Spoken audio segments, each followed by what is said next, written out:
Many have attempted to navigate the sensual waters of jazz and soul, but few have managed to truly make the genre their own.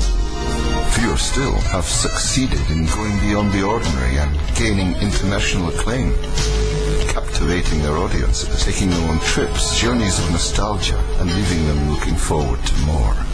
Join Gerald Albright and Howard Hewitt, together with a host of jazz and soul maestros, for the annual Nile Gold Jazz Safari on Friday the 7th of October, 6 p.m. at the Kampala Serena Hotel. Come on a journey into the heart of soul. The Nile Gold Jazz Safari, a tribute to the legends of soul. Brought to you by Nile Gold, beyond the ordinary. Let's show you how to multiply your savings, starting with the cash beneath the mattress to the savings in the bank that aren't making money. Let's turn your savings into some things with Super Save Reloaded. Super Save Reloaded brings you savings and investment accounts which offer you a sure and predictable way to multiply your savings. For more information about Super Save Reloaded, ask at your nearest Stanbic Bank branch. Stanbic Bank, moving forward. 3 times a year, every year for the past 6 years, I have been stressed going to pay school fees. I've woken up at the crack of dawn, taken 2 taxis and a boat, finally arrived, filled out the forms. I have lined up between a guy with kabubuka and a guy with a nasty cough. And I've waited and waited, but no more now. I have moved on with MTN mobile money. So now I pay school fees directly from my mobile while I spend time with my children. When you move on with MTN mobile money, your children can move on to greater things. And now, everyone can pay school fees with MTN mobile money. So, be one of the 100 people to win 100,000 shillings towards your next school shopping when you pay school fees with MTN mobile money. MTN, everywhere you go. Spectrum on Radio 1 FM 90 is brought to you by Stanbic Bank. Welcome back on Spectrum tonight. Challenges within the Ugandan immigration system. What efforts are being undertaken to make things better? Our guests, Miss Eunice Kisembo, Public Relations, Head of the Public Relations Department at the Immigration Office, Ministry of Internal Affairs, and Mr. Marcellino, Bwesigye, Coordinator of the National ID Project. You'll be able to call in later and contribute to this discussion. Mr. Bwesigye, let's talk about the funding. Do you have the money that you need to carry through this heavy project? Yes, I think the government has been good and generous to us.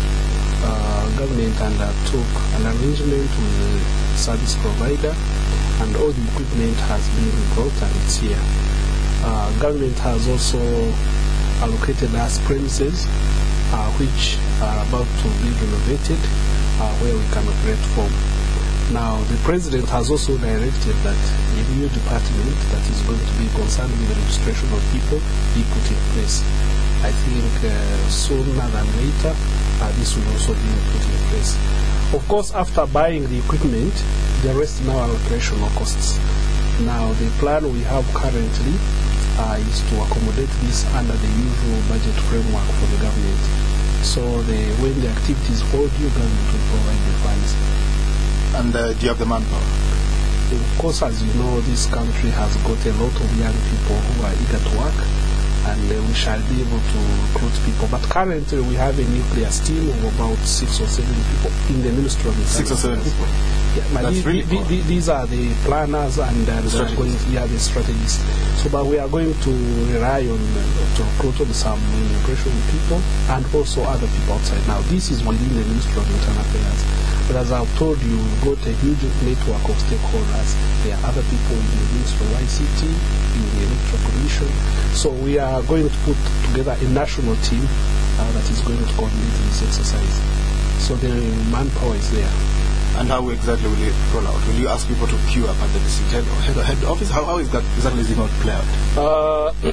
We are still having discussions. We have our own way of looking at it. But right now, what we already see, because of the amount of equipment we have, we plan to go region by region.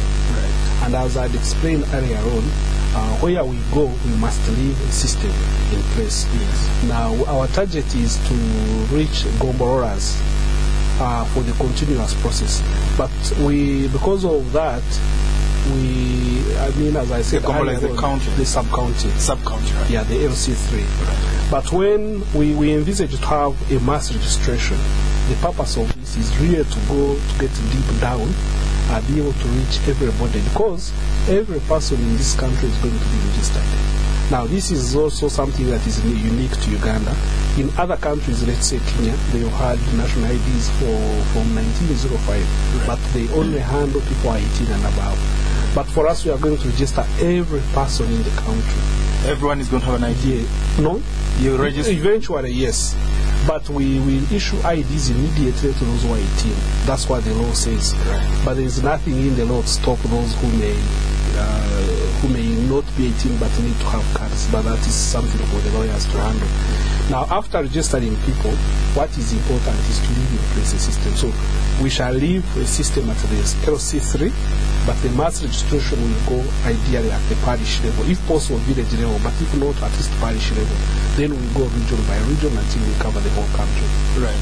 So after the mass registration, do you issue the IDs there and then, or do you wait, you come back to the capital plant and then send them back later? By the time we go for the mass registration, we hope we shall have set up what we call the personalization center, the factories for printing cards. So we don't have to wait to go through the whole country. So as we probably like 2 weeks after finishing, then we shall start printing cards and issue them. Maybe briefly before I move on, let's talk about the 2012 census. The national census is supposed to be taking place. How does it tie in with this project? The national census, there's a lot we've learned from them. For example, the mapping, the rest. But census, they get generic characteristics of the population. Yes. But for us, we are more accurate, specific. Actually, in the census, they don't ask people's names. They just ask how many people slept here, the age, and the rest. But here, we have every individual. For instance, census does not take fingerprints, which is really a very, very important attribute for our system. So we had discussions with them, and we found that really we couldn't interact with them. But after this census, our exercise is going to have an impact on the future censuses. We haven't yet established exactly how, because as you know, it is the population and housing census. Yes. Now, this is going to create a population database, population identity database. Therefore, and then as I have already told you, we are going to have continuous registration of people who are being born and who are dying. And remember, it is also immigration that registers those who go out. So we should be able, at any one moment, we should be able to have the statistics and the details of the people. So naturally, future censuses will be impacted upon by this exercise. But by how much is we are yet to tell.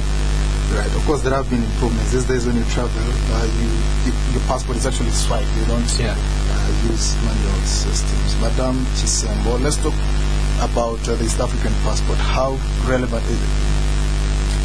The relevance, of course, lies in the benefits of the East African passport across the region. First and foremost, if you're a holder of an East African passport, you're entitled to stay for a period of 6 months within the territory of a partner state, a member of the EAC. With the coming of the Common Market Protocol, that opportunity has been extended even to national passports. So, but that was the niche of the East African passport. And then, of course, it identifies you as an East African, and it facilitates your free movement within the region. Although now even that opportunity is extended to national passports. And if I'm a foreigner, I come to Uganda, I like the food, I would like to get a passport. How do I do it? As a foreigner, the first thing you have to know as you enter the borders of Uganda is that you must comply with the national laws of Uganda. And the cardinal immigration law is that passports, national travel documents, are issued only to citizens of this country. So you'd have to first become a citizen. Briefly tell us what that process is, becoming a citizen. Becoming a citizen, it would depend. Would you want to become a dual national, or do you intend to become a citizen of Uganda without the dual nationality issue? If you intend to become a dual national, then one, you should have stayed in Uganda for at least 10 years. You should have 10 years. That's a long time. Yes, it's sufficient enough for your loyalty, for the line on your loyalty But to I be could drawn. come and marry Ugandan woman. Yes, you may have Go through the colourful introduction. That is true. That is also a possibility. But the marriage must be subsisting for a period of 3 years and above. If you're married, it's easier if you want to become a Ugandan, get a Ugandan woman or man, and stay around for 3 years. And You see, the system, what I'll not say here is how the system is able to discern certain intentions, ulterior intentions. If your design or your designs on Ugandan women are ulterior, the system will weed you out. So really it's about how authentic your claim to Uganda citizenship is. But then there's the question of residence. If you've been in the country for 10 years and above. Also, if in the case of dual nationality, you also should be capable of technological transfer. What do you mean? You must be able to bring a benefit, a developmental benefit to Uganda. There must Yes. be money involved. An investment involved, technology involved, Knowledge. capacity, knowledge, skill involved.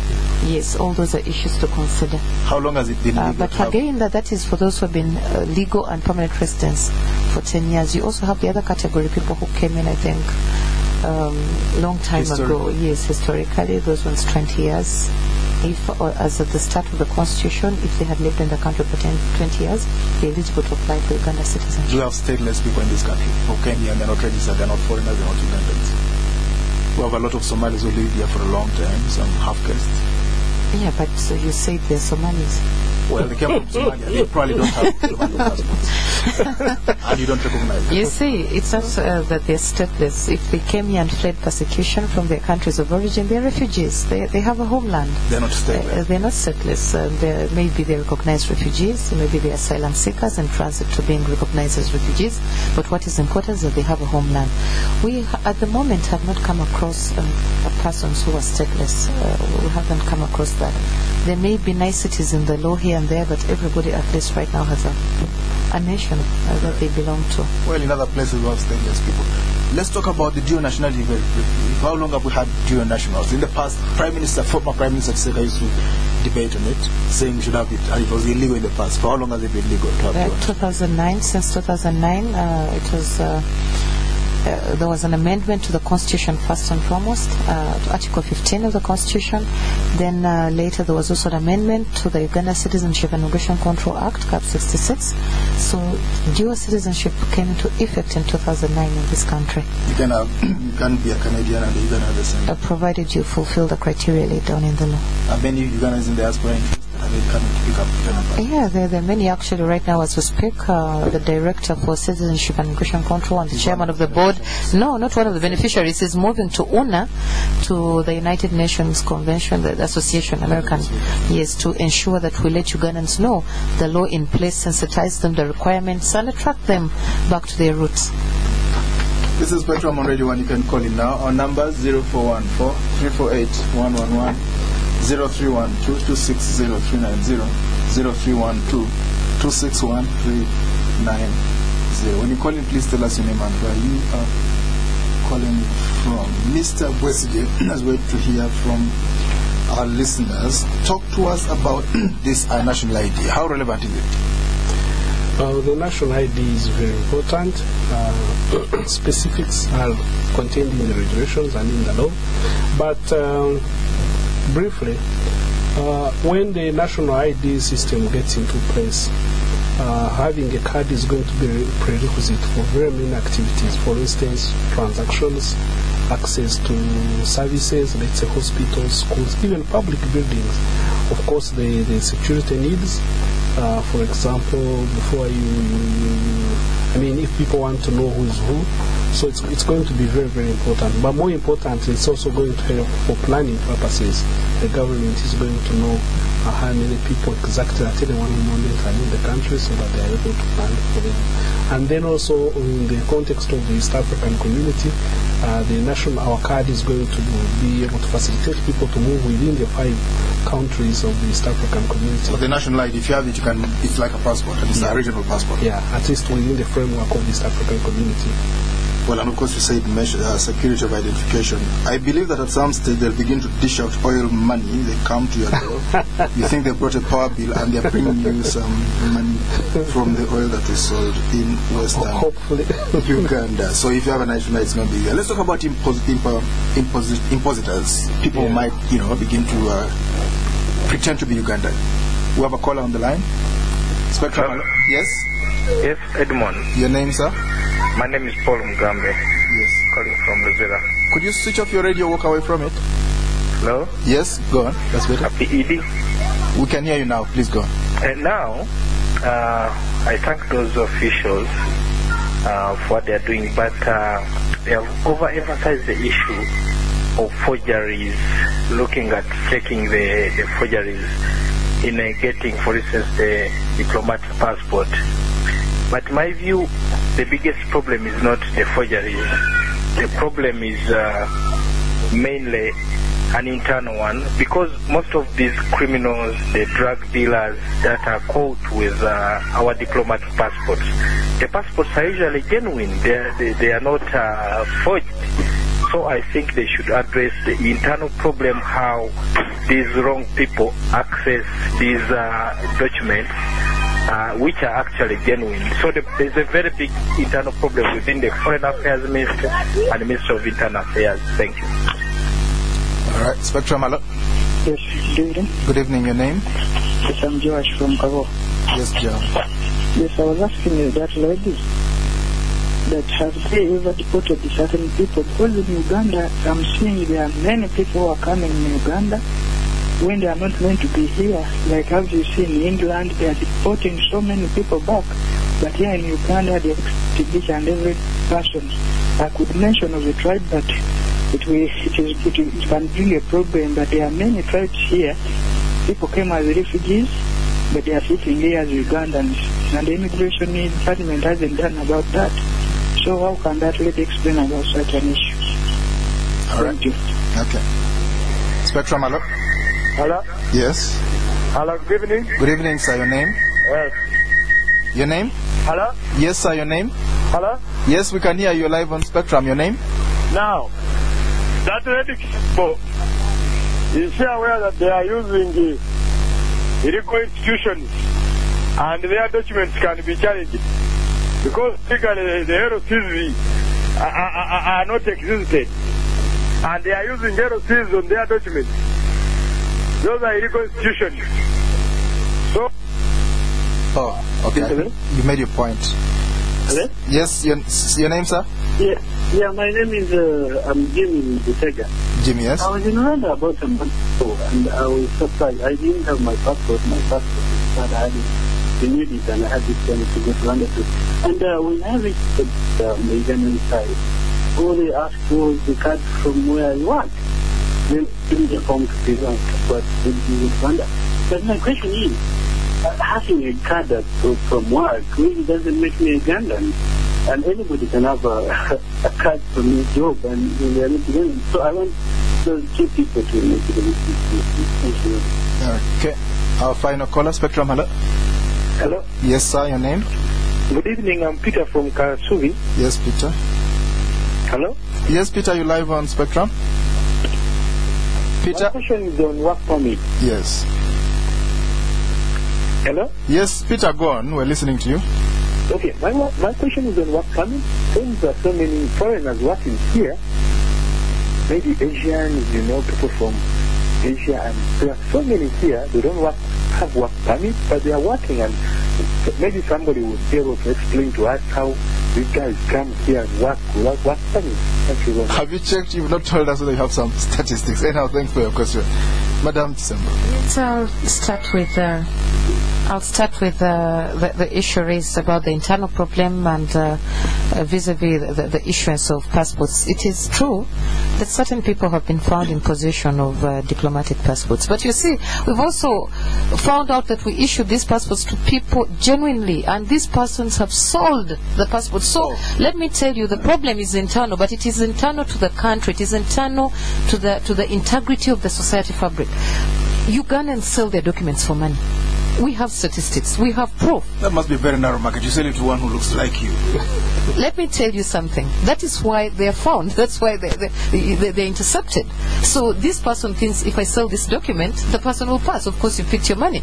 But the systems are in place and they pick you. And quite often, we are the people who actually catch you at Entebbe. Then we find that you sold the passport. The statements indicate that. And the statistics are available in internal affairs.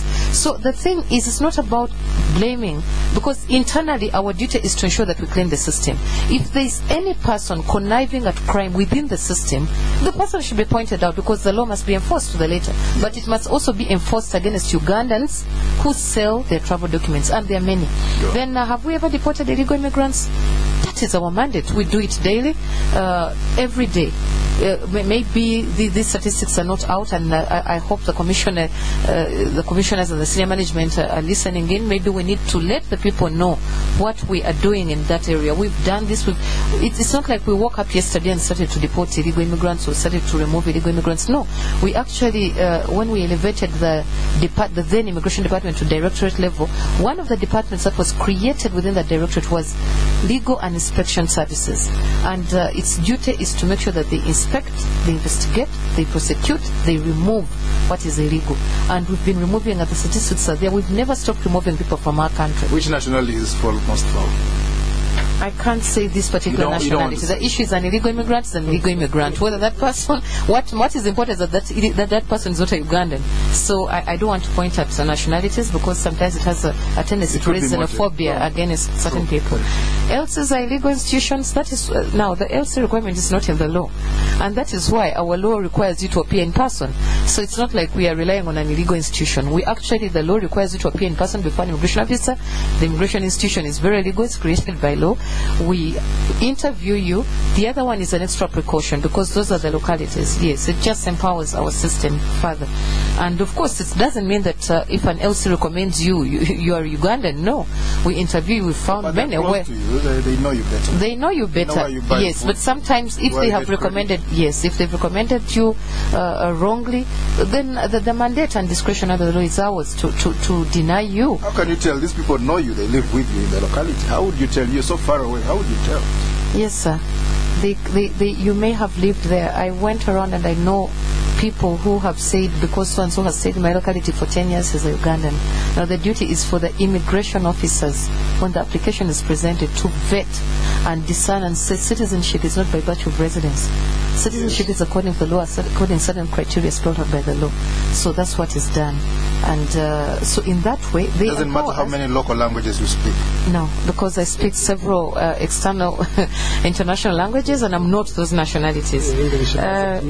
Issue we are speaking English here. We are not British. I don't know about you. Go on. About work permits. Many foreigners don't have work permits. You rightly said the person needs to bring statistics. You see, here in this country, people think that if you have another color, then you are an illegal immigrant. Right. I think we need to educate the people more about who an illegal immigrant is. An illegal immigrant is a person who either abuses the systems of entry into Uganda, or, having complied with the systems for entry, abuses the systems for residence or work in Uganda. Now that is a person who is an illegal immigrant. We need to find out whether they really don't have work permits, and the duty is incumbent upon these people, including our citizens, to point out who they suspect. Don't take the law into your hands, but simply let immigration know that I see these people here, do they have work permits?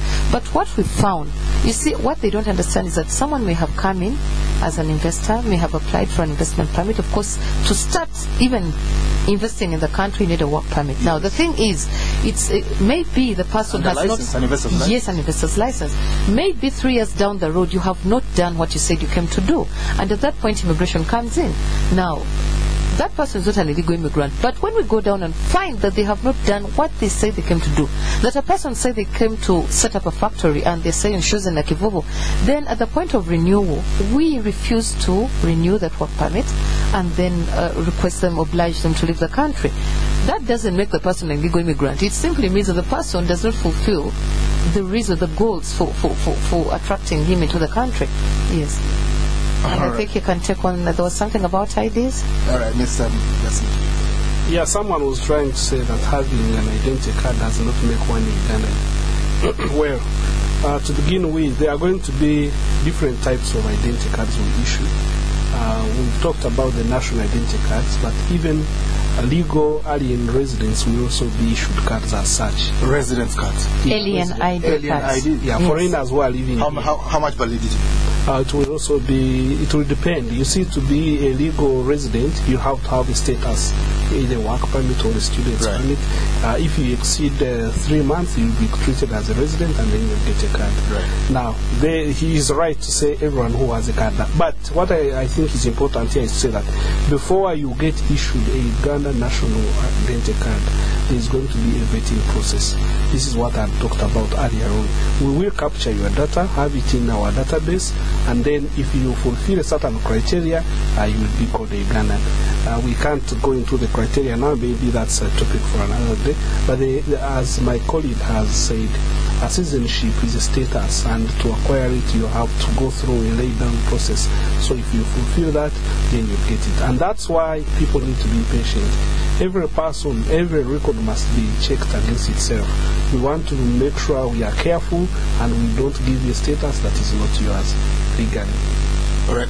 So basically, we'll have a national database. We'll know for the first time. We'll know how many doctors we have. Yes. And we shall know whether they are within the country or they've left the cross. Yes. Yes. What will this At do the touch to our of a plan? button. What will it do to our plan? It's going to be very important. For instance, government, when it is planning what services to issue, you'll even be able to know which regions, for example, have produced so many categories of people. I mean, a lot. It's going to be a lot of information. But let's say But what we need also to emphasize here, we are not collecting this information essentially to begin telling such categories. No, our mandate is on Issue identifying IDs. people. Then other people can use. There are going to be other government agencies which will be concerned feed into the system. How much is it? What? Briefly as well. The card? No, the amount of how much is being spent on the whole project? The whole project so far, what has been spent is about, I said the equipment we bought is equivalent to 64 million euros, but we are paying in installments, so all of it has not yet been paid up. Briefly, as we go. Thank you, we have to end here. Thank you very much indeed to our guests. Very informative discussion for tonight. Miss Eunice Kisembo, Head of Public Relations Department at the Immigration Department in the Ministry of Internal Affairs. Thank you very much for coming to. Thank you for coming to Spectrum. Mr. Marcellino Bwesigye, coordinator of the National ID Project. Thank you for coming to Spectrum. Thank you for tuning in. I've been your host, Edmond Chisto. Have a very good night. Let's talk about the home of your dreams and how you plan to finance it. Let's discuss money, location, and time frames, and whether you plan to build it or renovate it. Let's make it possible for you to get started now so that you get into your own home sooner rather than